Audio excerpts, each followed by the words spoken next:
Yɛda mo nyinaa sɛ da mo kan ho na yɛde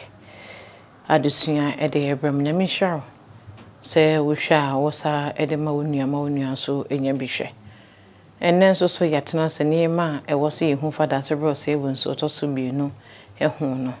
Ɛne yɛtena sɛ yɛba besua ho ade no. Ennɛ yɛbɛhu Daasebere Osei Bonsu ne maame, ne papa, ne dabikyiri. Enkoda dodo Nyankopɔn de dom no. Ena ne nananom a wɔwɔ ene de bebe okɔ sukuu ene bia wosua ade eduruye no ye be hu ne nyina medin eye maame Fozia ye na ye homra sese a Daasebere Osei Bonsu to so emirino ye wo no wa afi apem hankono aduasa enkunumu bronya bosom ne de to so aduasa ebakọ Daasebere enyemfi eduowotwe ensia ena sabere wakra ekwen ne maame owo no eye Mary Jima ne papa nso eye opanyini kese okosuku ewo Prempeh College hono koje ne teteye owie no amananso ha Daasebere esakọ wa afia pem hankono eduoso mienu mu ena okoje ne teteye na obeye okosua BA in Economics and Political Science and Modern History okosua ho ade ewo afia pem hankono eduokono ba komo no 1991 eno be registrar ede ema Kwame Nkrumah pomo no nimfie numachi ena sebi adede eto no awokodi ade ebra na adehye a won ewo Mamponghene nkonwasofo wo etu nana ekuamo aboaten abebio ontu na de so se Mamponghene 1995 na etu na de so yesua Mamponghene abakosam no yesua se ye kwaku krache ene de no ekokoto a na won ka se wodi ade a wonya de hyekan nti wodi akonya na enye ya omotwe ho ma so twen ya afebedu achi ono aye den etu no ho ade so no akonya no otu no ho ade so no nafe mu pepepe ena Daasebere Osei Bonsu adehye de akonya no ema no a sabi obedi ade ese Mamponghene na ye hwa abakosemu a Mamponghene a watena akonya so ache a sabi wowuo ekuamoa akonya so no emfie mako wo ha ene enkunu nie na chese Mampon akonya ne de oba yesua wade se oba wonche ne yetu yentu so a yebe hawa ma wankasa wankasa wawro wo ho eno nti abakosam de Daasebere Osei Bonsu wayebi e de ato ho a ne din empa abakosam mu eda Daasebere Osei Bonsu wono ene ye second in command edema Asanteman ena afenso wono ne saye titinani edema Asanteman standing committee wono na yetetinani edema ena afenso so woko National House of Chiefs nso a wasa eye member edema standing committee no wasa ka ho bi na ebra o mampanyi His Excellency Flight Lieutenant General John Rawlings ebedi ade no woden hyehya hodo bae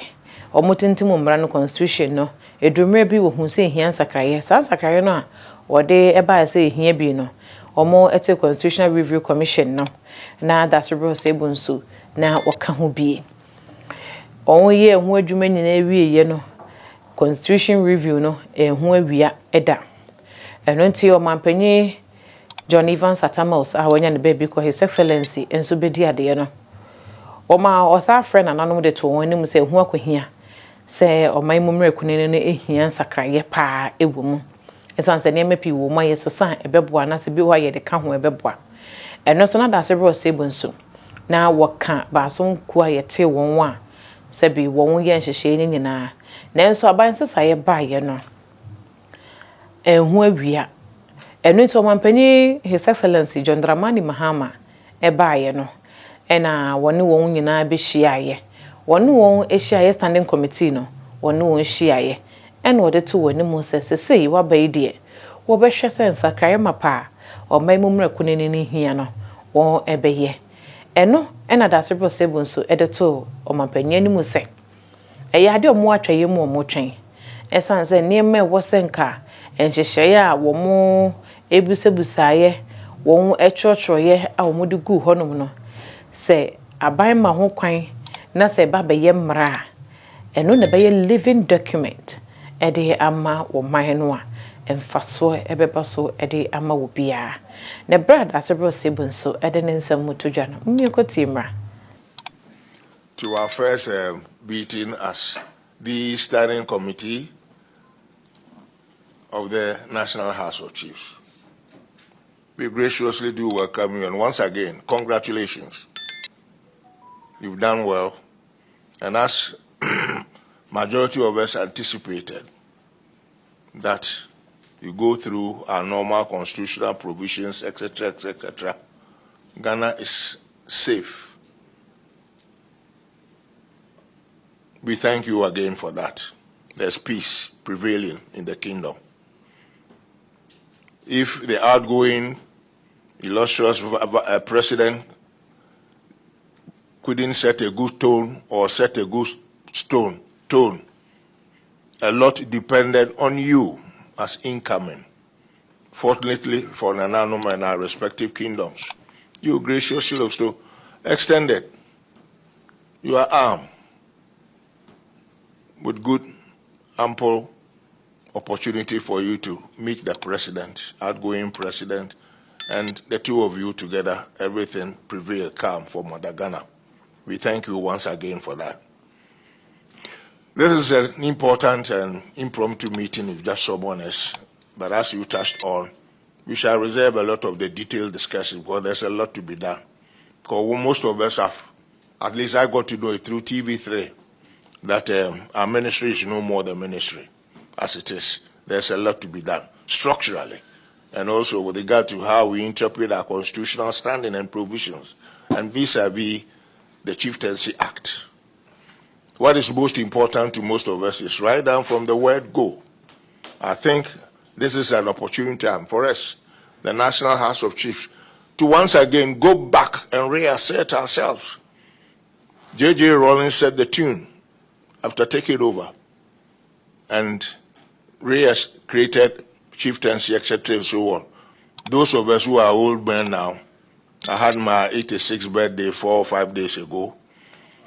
That is 31st December, you already know it. He re-established the Secretariat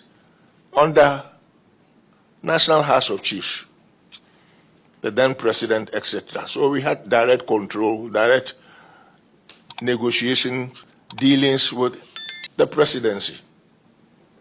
till subsequently other leaders changed it. These are opportunity for us to review all those situations and masters, but we shall talk about it in detail when it is time. Daasebere ensomni akwakuti aba na neche se waboa ne ho se omampanyi fra wafre won se omo medu dwumaso mfa moa oman Ghana no omo wo se omo esom oman Ghana na bra etwato a sabe yede ehu Daasebere osebunso eye bra NDC ne krabata ye wo Mampong zongo sofo no eba abonten na omo ka se aban krache panya ye yi na obeba Mampong no omo mpe no na womo prese NDC besa ba ben mu bio no na onua no mo de tumi ni ma no no wonka ho eno nti no omo mpene me mfa ma no na nsem no mo kama na tra so ma ne broso eno na nam so ema Daasebere osebunso to so mienu ebra wan nana no mu hia akweside mu no ena wode eto wani mu se ensem no ase omo kama na tra so omo mo wi afi wo ho se amanyosam ne de omo ye nenso so no omo nkan hu sasase ho nte so no omo ye amanyosam no ewuwura eno nti omo nsem bi wo ho a omo kan na won ahweniye Daasebere osebunso ne ho kani ye frɛ no ohene yire Janet Authority owusu sechere awo no na ye bapanyine edema enkane Commissioner of Police CID Special Branch ne ba epanyine no na chese Daasebere sabi okofi pam otwede mbonyankopon edom Daasebere oba baako na woye doctor ewo English abochimemu ye frɛ no doctor Nanajima Kese na enam Nanajima Kese nso ama sese Daasebere ewo nananom ennan a otwede mbonyankopon ede ehyira won na ebra na Daasebere ede ne mfi edu wotwe ennum afidida no ne 85th birthday no eno ena ne dabichi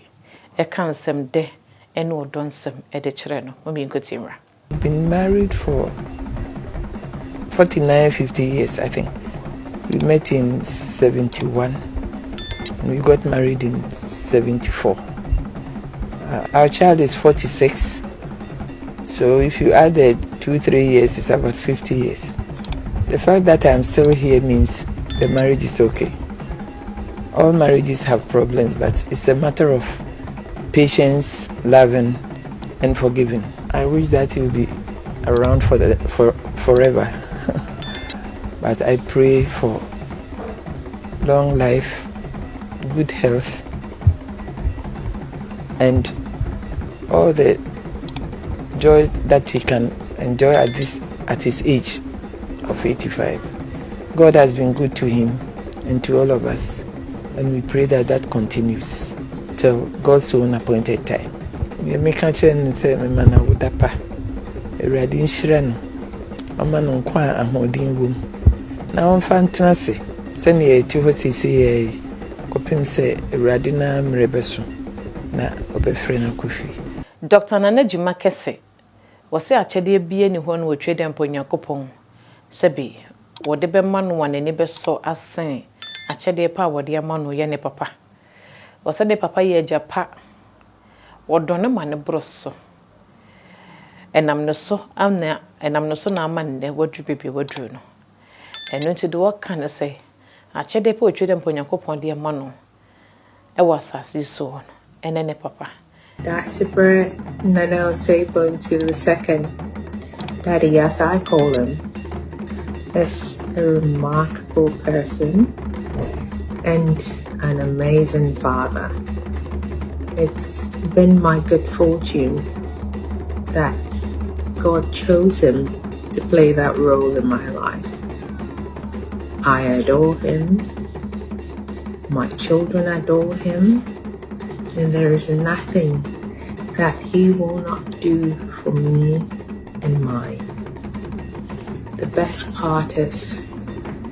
because of how good and amazing he's been, it's easy for me to see God as the loving father that he is. So Daddy, as you turn 85 years, I wish you a very, very happy birthday. I pray God's very best blessings for you, which includes long life, because no amount of time with you will ever be enough. So this is me toasting